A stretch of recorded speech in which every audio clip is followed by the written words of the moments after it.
2025 దివాళీ సందర్భంగా gold, సిల్వర్‌లో investment చేయాలనుకున్న వాళ్ళ యొక్క క్యూరియాసిటీ లేదా ఇంట్రెస్ట్ చాలా ఎక్కువగా ఉంది. కానీ ఈ సందర్భంలో గోల్డ్, సిల్వర్‌లో ఇన్వెస్ట్‌మెంట్ చేయాలా వద్దా?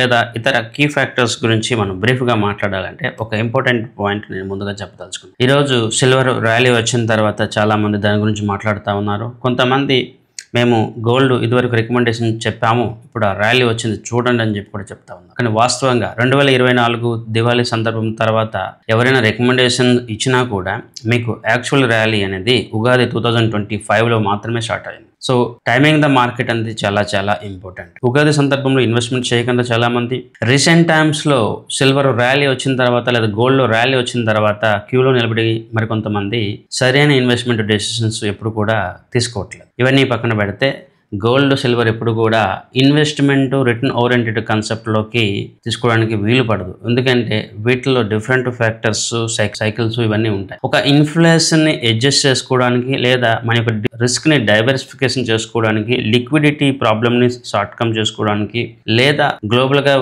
ఏదైనా ఇష్యూ జరిగినప్పుడు మనకు ఒక సెకండరీ అసెట్ క్లాస్గా ఉండాలి కాబట్టి ఒక ఇన్వెస్ట్మెంట్ సాధనంగా ఉపయోగించాలి తప్ప ఈ ప్రోడక్ట్లు మనకి ఎప్పుడు కూడా ఇదే రిటర్న్ ఇస్తుంది, రిటర్న్ అనేది గ్యారెంటీగా ఉంటుందని చెప్పి అనుకోవడానికి లేదు. పబ్లిక్ లేదా ఇన్వెస్టర్స్ ఎప్పుడు కూడా రీసెంట్గా ఉన్న ట్రెండ్ని అబ్జర్వ్ చేస్తారు తప్ప గతంలో జరిగిన ట్రెండ్స్ ఇవన్నీ వాళ్ళు ఎప్పుడు కూడా మర్చిపోతూ ఉంటారు. గతంలో 2012లో సిల్వర్లో వచ్చిన క్రాష్ 10 సంవత్సరాల వరకు కూడా చాలా మందికి నష్టాన్ని మిగిల్చింది. గోల్డ్ కూడా కొన్ని సంవత్సరాల వరకు నెగిటివ్లోనే ఉంది. చాలా మంది నేను యూట్యూబ్లో, సోషల్ మీడియాలో గమనిస్తా ఉన్నాను, స్టాక్ మార్కెట్ కంటే గోల్డే బెస్ట్ అని చెప్పేసి చెప్తా ఉంటారు. స్టాక్ మార్కెట్ అంటే వీళ్ళకి తెలిసింది నిఫ్టీ మాత్రమే. స్టాక్ మార్కెట్లో చాలానే ఉన్నాయి. స్టాక్ మార్కెట్లో 40% CAGR వస్తే గోల్డ్ 10 to 12% యావరేజ్గా రిటర్న్ గత 5 నుంచి 10 సంవత్సరాల మధ్యలో చూడొచ్చు.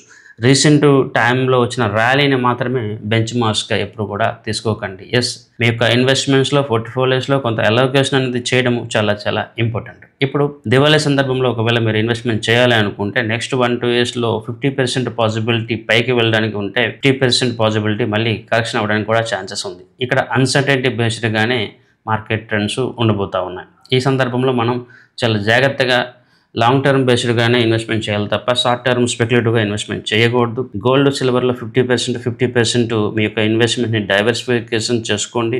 అండ్ అన్నిటికన్నా ముఖ్యమైనది మీరు ఫిజికల్ గోల్డ్, ఫిజికల్ సిల్వర్ బదులు ఎప్పుడు కూడా డిజిటల్ ఫార్మాట్లో తీసుకోవడానికి ప్రయత్నం చేయండి. ఎందుకంటే దానివల్ల చాలా మీకు బెనిఫిట్స్ ఉంటాయి. ముఖ్యంగా ఎవరైతే ETFస్లో గోల్డ్ కొనలేకపోతా ఉన్నారో వాళ్ళు గోల్డ్ మ్యూచువల్ ఫండ్స్లో కూడా మీరు ఇన్వెస్ట్మెంట్ చేయొచ్చు. అదేవిధంగా సిల్వర్ మ్యూచువల్ ఫండ్స్లో కూడా మీరు ఇన్వెస్ట్మెంట్ చేయొచ్చు. దీంతోపాటు మీరు సిల్వర్, గోల్డ్ M6 మార్కెట్లో కూడా కొనుగోలు చేయొచ్చు. దీనికి సంబంధించి కొన్ని డీటెయిల్ వీడియోస్ నేను మళ్ళీ త్వరలో చేయబోతా ఉన్నాను. మీ యొక్క అసెట్స్ని ఎప్పుడు కూడా డైవర్సిఫికేషన్ చూస్తూ ఉండండి. పాస్ట్లో వచ్చిన రిటర్న్స్ ఫ్యూచర్లో వస్తాయని చెప్పి స్పెక్యులేటివ్గా ఎప్పుడు కూడా ఇన్వెస్ట్మెంట్ చేయొద్దు. ఒక స్ట్రాటజిక్గా మీ యొక్క అసెట్స్ని అలోకేషన్ చేయడం వల్ల మీరు రిటర్న్స్ అయితే తీసుకుంటారు. నా ఎగ్జంప్షన్ ప్రకారం గోల్డ్, సిల్వర్ మరింత పెరిగే అవకాశాలు చాలానే ఉన్నాయి. కానీ at the same time Meruga return వస్తుందని చెప్పేసి మనం స్పెక్యులేటివ్ చేయడం అనేది కరెక్ట్ కాదు.